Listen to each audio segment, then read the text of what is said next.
Assalamualaikum warahmatullahi wabarakatuh. Khairun nas anfa'uhum linnas. Khairukum man ta'allama al-Qur'an wa 'allamahu.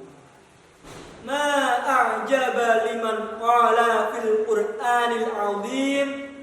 Bismillahirrahmanirrahim. Iqra' bismi rabbikal ladzi khalaq. Khalaqal insana min 'alaq. Iqra' rabbukal akram. Alladzi 'allama bil qalam. 'Allamal insana ma lam ya'lam. Al-Qur'anu huwal ladzi li awakhirina wa awakhirina yad'u lil ilmi wa lil amali la syai'a siwahu yu'allimuna. Rasulullah 'allamana minal imani ajmalahu. Kitaballahi na'lamuhu wa naqra'uhu wa nafhamuhu. Amma ba'du.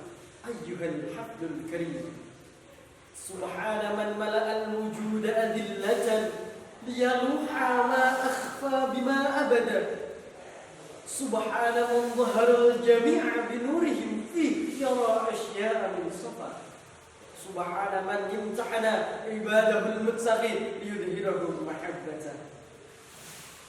Salawat bertangkaikan salam semoga tetap tercurahkan kepada junjungan kita Nabi besar Nabi Muhammad sallallahu alaihi wasallam yang kita nantikan syafaatnya di yaumil qiyamah. Indonesia dengan keindahan alamnya, Indonesia dengan kekayaan sumber daya alamnya, Indonesia dengan keragaman budayanya. Keragaman alam, budaya, suku, dan bangsa Indonesia menjadi ikon negara Indonesia dalam ranah internasional. Lantas mengapa Sang Pencipta menciptakan dunia seluruh isinya ini dengan berbagai suku-suku dan bangsa-bangsa? Hadirin yang berbahagia, dalam kesempatan kali ini izinkanlah kami untuk menjelaskan syarah Al-Quran yang bertemakan keragaman suku dan bangsa yang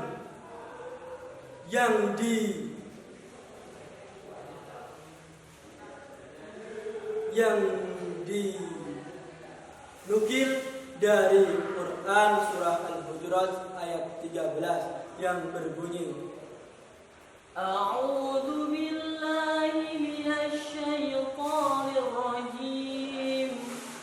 Bismillahirrahmanirrahim. Ya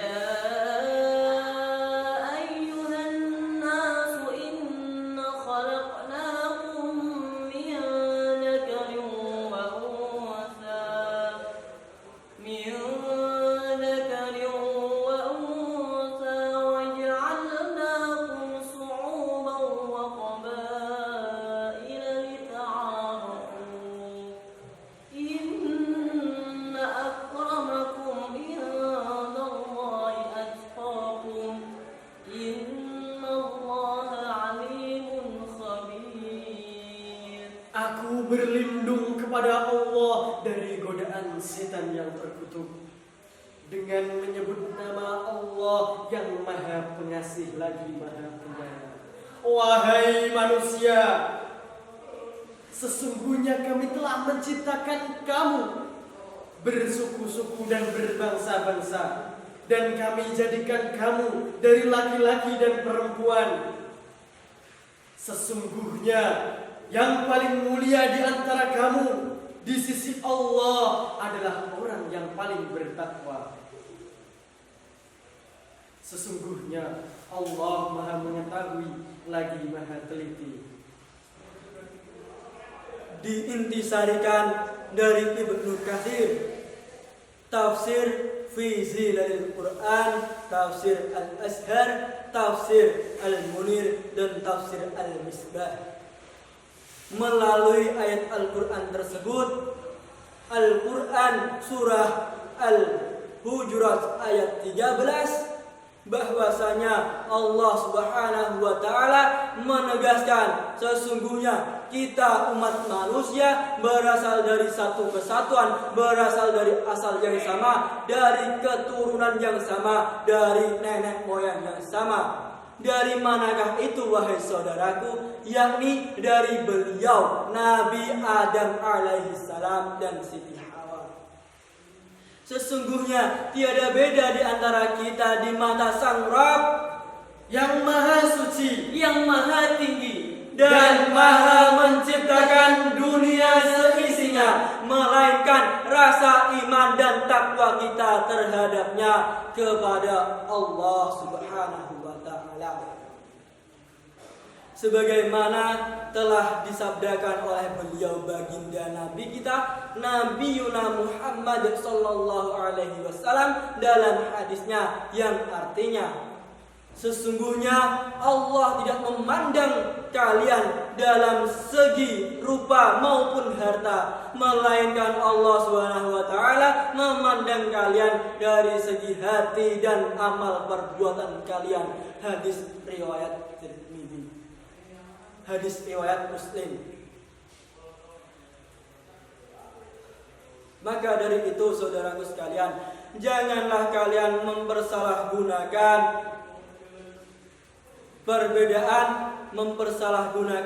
perbedaan suku, bangsa dan budaya menjadi suatu senjata yang dapat mengoyak keharmonisan dan kedamaian kita umat manusia. Dan janganlah kalian menjadikan perbedaan itu sebagai sarana untuk kita saling hina menghina, caci mencaci, jatuh menjatuhkan, dan saling bunuh membunuh. Sesungguhnya itulah saudaraku sekalian prinsip hubungan manusia secara sunnatullah, beragam dan bermacam-macam. Dan pernahkah terfikir di dalam benak kalian alangkah sunyi, sepi, dan heningnya dunia ini tanpa adanya perbedaan dan keragaman di dunia ini? Dan dapat juga kalian pikirkan adanya langit itu sebab karena adanya bumi, dan adanya siang sebab adanya malam, dan adanya seorang laki-laki pun juga akan disusul oleh seorang wanita. Maka dari itu saudaraku sekalian, tidak lain dan bukan hal-hal tersebut adalah secercak contoh kecil yang Allah berikan kepada kita untuk membimbing kita, untuk menuntun kita, dan untuk memberitahu kita bahwasanya tiada satupun manusia yang dapat hidup sentosa bahagia di muka bumi ini tanpa bantuan dari sesamanya. Hadirin sekalian, kembali lagi kita dalam Quran surah Al-Hujurat ayat 13, yang mana di dalamnya Allah Subhanahu wa taala berfirman bahwa sesungguhnya Allah menciptakan seorang laki-laki dan seorang perempuan, menjadikan kita bersuku-suku dan berbangsa-bangsa. Tidak lain dan tidak bukan wahai saudaraku, itu semua supaya apa? Supaya kita dapat saling mengerti, memahami, dan menutupi kekurangan satu sama lain. Cukup sekian dari kami. Apabila ada kesalahan tutur kata yang tidak pantas, kami mohon maaf. Asif alal akhta wa asrukukum fi riayatillah wa